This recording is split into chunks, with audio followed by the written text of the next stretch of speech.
You ever have that feeling, that little hum in the background of your life that whispers, there's gotta be something more, that you're missing some key piece of the puzzle? Well, let's jump right into that with the story of a man named Martin.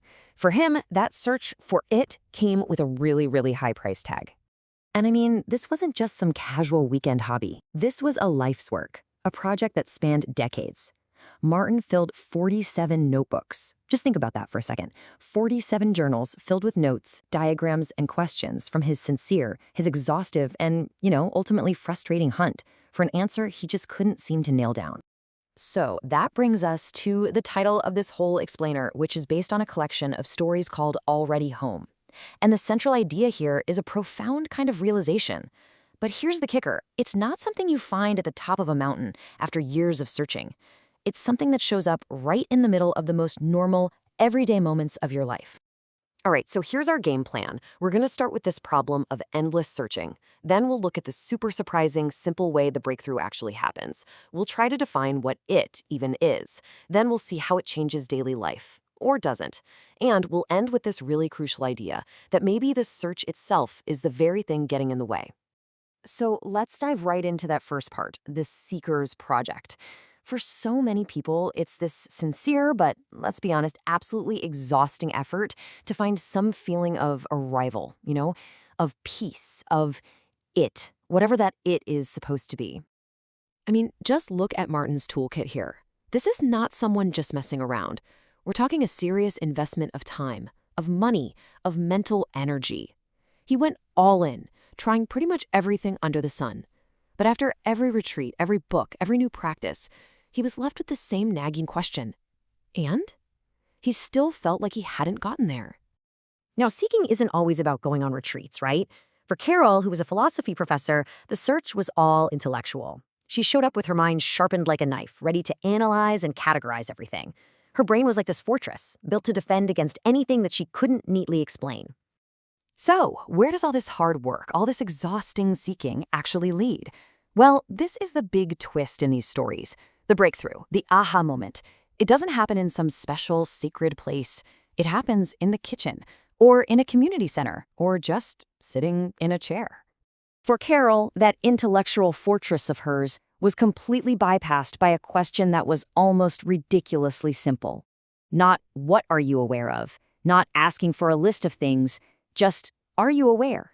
And she wasn't asked to think about it, she was just asked to check. Like checking if your shoes are on. And the answer, of course, was an immediate, undeniable yes. And then comes the follow-up, which is the real kicker. This question turns your attention right back on itself. When she looked for the I, for the person who just answered yes, she couldn't find it. And it's not like when you can't find your keys. It's more like trying to see the edge of your own field of vision. You can't, because the looking is the field. This slide really gets to the heart of it all, that massive gap between what we expect and what actually happens. All these seekers were looking for enlightenment with a capital E, a lightning bolt from the heavens. But what they found was so much quieter, so much more ordinary. For Martin, it was just standing at his kitchen window and really seeing the sheer thisness of the morning. He said it felt like finally putting down something really heavy that he didn't even know he was carrying. Okay, so if it's not a lightning bolt, what is this thing that's found? Well, the stories don't really try to define it with a label. Instead, they use some really powerful metaphors to just point to it. Not as an idea, but as something you can actually feel. Okay, first up, think of awareness as a movie screen. Your thoughts, your feelings, your day-to-day dramas, that's all just the film being projected onto it. A really scary horror movie doesn't burn or damage the screen, right? A sad movie doesn't make the screen cry. The screen is just the constant, stable background that allows every single scene to play out, but it never becomes the story itself. Or you could think of it as the ground. This is what a woman named Sadia found while she was waiting for a huge, life-changing immigration decision. All the stress, the anxiety, the hope, it was all happening on the ground. But the ground itself, that fundamental awareness she had, it was totally solid, unshakable. It just holds everything, because that's what it does. And finally, awareness is like the sky. A man named Desmond, who was grieving the loss of his mother, had this realization. His grief was like a massive storm. It was real, it was intense, it was powerful. But the sky allows the storm to happen without becoming the storm. The sky is always there, vast and open and untouched, no matter how wild the weather gets. All right, so what does this actually mean in a practical sense? Does your life suddenly become perfect? Absolutely not. You still have to pay the bills, relationships are still messy. Life itself doesn't really change, but your relationship to life is completely transformed. And look at these small but kind of huge shifts. Martin isn't just waiting for his daughter to finish talking so he can give his wise reply. He's actually truly listening to her. He's present. Yusuf makes that hard phone call because he's not busy defending some fragile idea of himself. Priya, the midwife, brings us natural calm to her work, not because she's trying to, but because it's just who she is now. These aren't flashy miracles, but they change everything. So what really changes? Priya, the midwife, she just nails it right here. The big shift is the absence of the extra.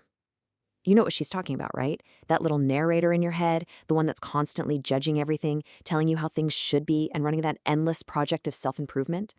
When that whole project just gets dropped, what's left is just life, as it is. And this brings us to our final, and maybe the most powerful point of all. It's revealed through one last story that kind of breaks the pattern of all the others. It's a story that suggests the whole idea of seeking might be based on a huge misunderstanding from the very beginning. Get this, the last character we meet is Jo, a bus driver. And what's so special about her story is that she wasn't looking for anything. No retreats, no books, no spiritual projects. She wasn't a seeker at all. So after a totally normal day at work, she's just sitting in her car in the depot parking lot.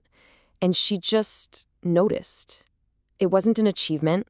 It wasn't the prize at the end of a long struggle.